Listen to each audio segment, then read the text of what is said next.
Here is another article that came out of the eviction moratorium. Landlord homeless, unable to evict deadbeat tenant thanks to the COVID law. A Brooklyn homeowner unable to evict an allegedly deadbeat tenant because of new state housing laws claims she has been forced to live in her car for weeks. Shauna Eccles, 30, says in court papers she sleeps on the couches of friends and relatives whenever she can, and in her four-door Toyota when she can't.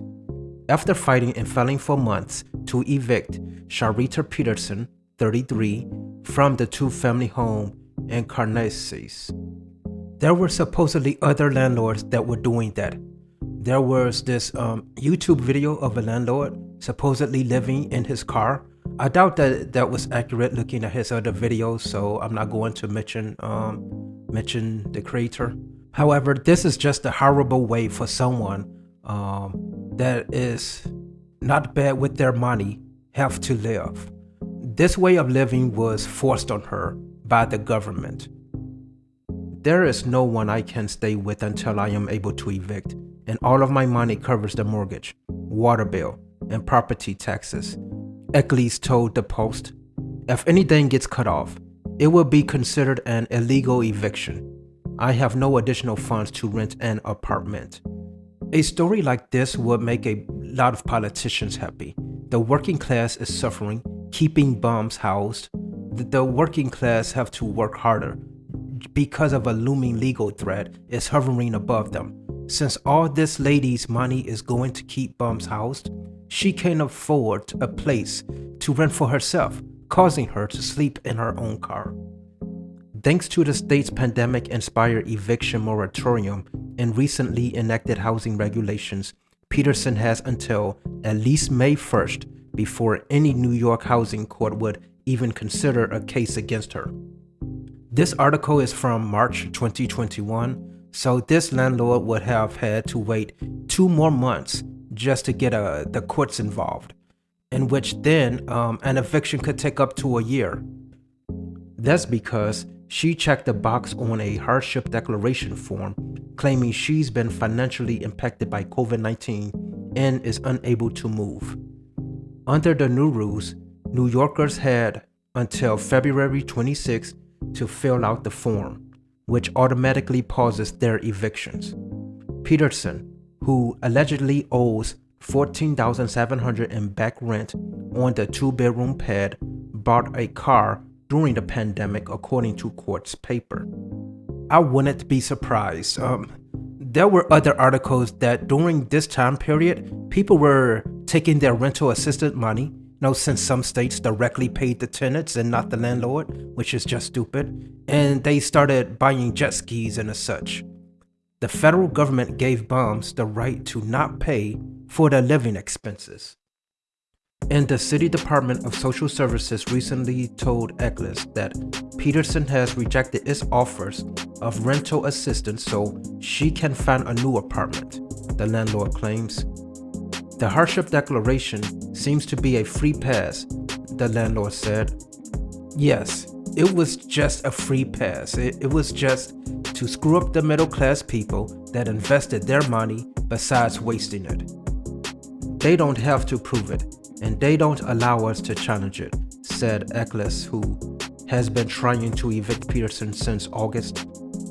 Eccles bought the 2-story, semi-detached home in East 91st Street for about $477,000 in February 2019, spending all her savings to renovate it, turning the somewhat run-down, barely 1,500 square foot structure into an updated modern home.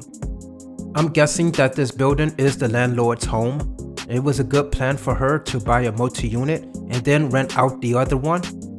But however, it was a bad plan to do that in New York, when the tenants have way too much rights and they can just destroy the landlord without even doing anything or costing them any money.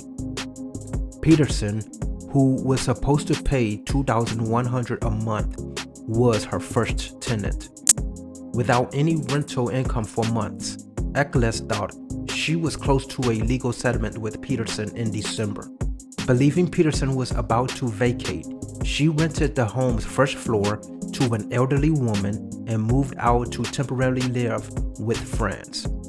When Peterson backed out at the last minute and signed the hardship declaration, Eccles was essentially left homeless. No good deed goes unpunished. Just like that rabbi from the last story, here it shows you can't trust people. Not until the action is done can you then take action to do what you need to do. So in December 2020, she was not paid for months.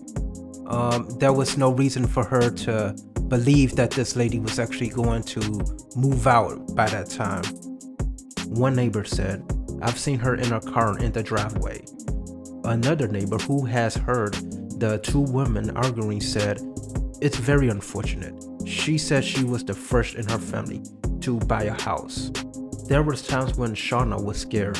Peterson, a mother of 3, has allegedly threatened Eccles, filed 51 false complaints about the building with the city, flooded the bathroom, leaves dirty diapers and trash around the property, broke the front door lock and replaced it without giving anyone else the key, blocks the driveway, and runs an illegal candle business out of the apartment the landlord claims in legal papers.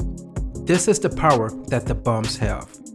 They can make false claims, cause financial distress to the landlord, damage the property, be a nuisance, and just plain no illegal acts.